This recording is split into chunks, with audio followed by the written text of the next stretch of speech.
I'm a freshman business major with a concentration in management at the illustrious Clark University with a wealth of international experience due in part to the fact that my mother was a diplomat and coming up. I spent my entire childhood and beginning parts of my adult life across seas. I plan on all but monopolizing the entertainment industry, starting in music and segueing into film and things of that nature.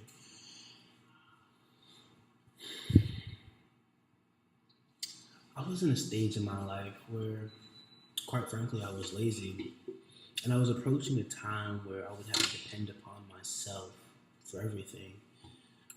So I had to force myself, really motivate myself to act upon and maximize the potential that I have. So I found tasks that kept me active and occupied so that when opportunity presented itself, I was in the correct state of body and mind to maximize that moment.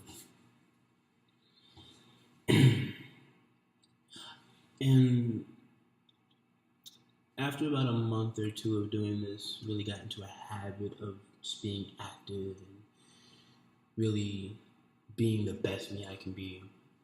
I was interning at the wardrobe department in Los Angeles, and I was presented with the opportunity to optimize the accessibility and functionality of their website.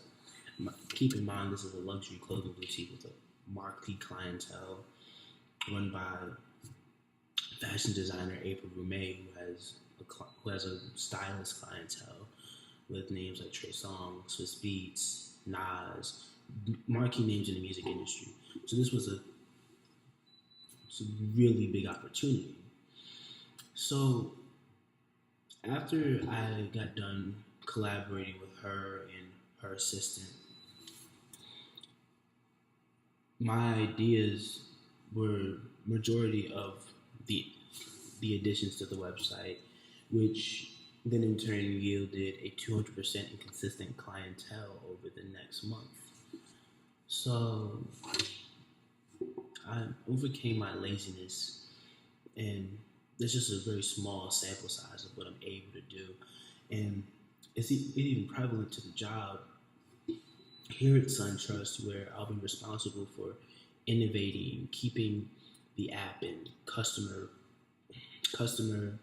activity very prevalent, where I was able to innovate something that was already set and it was functional.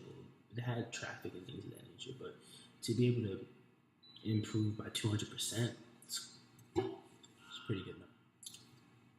The best example of this would be when my mom's wedding was the weekend before my final exams. So I had to study for exams while being active in the wedding prep since I was her maid of honor, which is essentially, I was just next to her as my mother.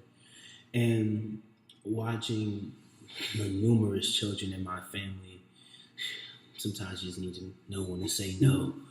But me, along with my two cousins who are the same age as me, they were just as concerned about their schoolwork as I was. We had to watch all of these kids the day before the wedding. So what I came up with was essentially to delegate the responsibility of oversight to my younger cousin Caden, who at the age of 9 needs to be watched, but if given responsibility, will rise to the occasion. So we decided to say, Caden, we're going to put you in charge, but you have to send us a video of the room every 15 to 20 minutes, which he did, while we study in the adjacent room. But we couldn't hear them because we had music in and we were studying.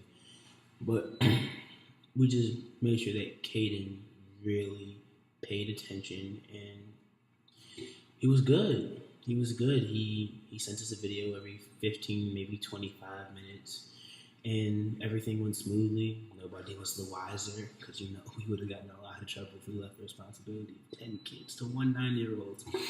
But, find a way to make one, as my school would say. And I really learned the art of delegation that weekend, that not everything has to be on my shoulders all the time. Sometimes you have to find someone who you trust to do what needs to be done, because you know that they're gonna do it the way you would do it, or if not as well, you can always follow up and show them the right way to do it. My strength, my desire to see everyone succeed. I believe that I am someone who makes the people around me better by setting a bar of excellence and only allowing people who meet me at that level around me. I believe that this installs a culture of advancement and innovation. It prevents people from being stagnated. My weakness would have to be that I defer to my humanity rather than policy. Sometimes I can be a little too understanding of situations. The best example of this would have to be when I was working as a promoter for his squad here in Atlanta. I pro bonoed a ticket or two because of someone's financial strife. And I paid for their ticket. But honestly, in hindsight, I'm there for profit. But at the same time, I was also there for the experience. So I defer to my humanity for that.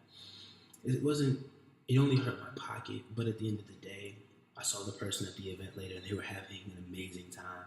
So it can work against you, it can work for you. It worked against me in terms of my monetary gain. Thank you for your time, and I hope to be hearing from Suntrust soon.